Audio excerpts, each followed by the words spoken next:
आज आपल्यासोबत रावसाहेब दानवे आहेत, जे की भाजपाचे प्रदेशाध्यक्ष आहेत. तर आपण त्यांच्यासोबत चर्चा करणार आहोत.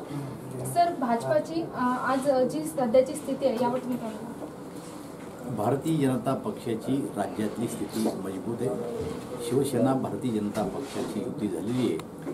पूर्वी आम्ही दोघांनी एकत्र येऊन या राज्यात 42 जागा जिंकल्या होत्या. कोणत्याही परिस्थितीमध्ये आम्ही निर्णय केला की यावेळेस 45पेक्षा कमी जागा जिंकायच्या नाही. त्यामुळे परिस्थिती अत्यंत चांगली आहे. तुम्हाला काय वाटतं की यावेळेस युती झाल्यानंतर शिवसेनेच्या किती लोकसभेमध्ये सीटा निवडून येतील? पहिल्यापेक्षा जास्त निवडते शिवसेना भारतीय जनता. आज अमरावतीतून या लोकसभा प्रचाराला नारळ आहे का?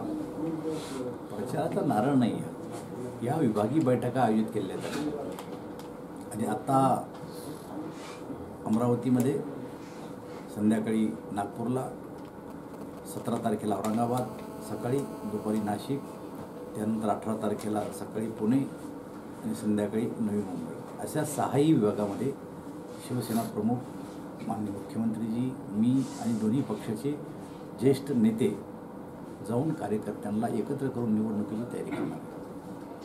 तुम्ही बीजेपीचे प्रदेशाध्यक्ष म्हणून या निवडणुकीसाठी काय म्हणजे नवीन ठरवलेले आहे? नवीन असं काही नसतं निवडणुकीमध्ये. निवडणुकीमध्ये जे काय करावं लागतं ते सतत जे काम आहे ते करावं लागतं. कार्यकर्त्यांना तयार करून निवडणूक जिंकण्याच्या दृष्टीनं जे करावं लागतं सगळं काम. धन्यवाद सर, माहिती दिल्याबद्दल. कॅमेरा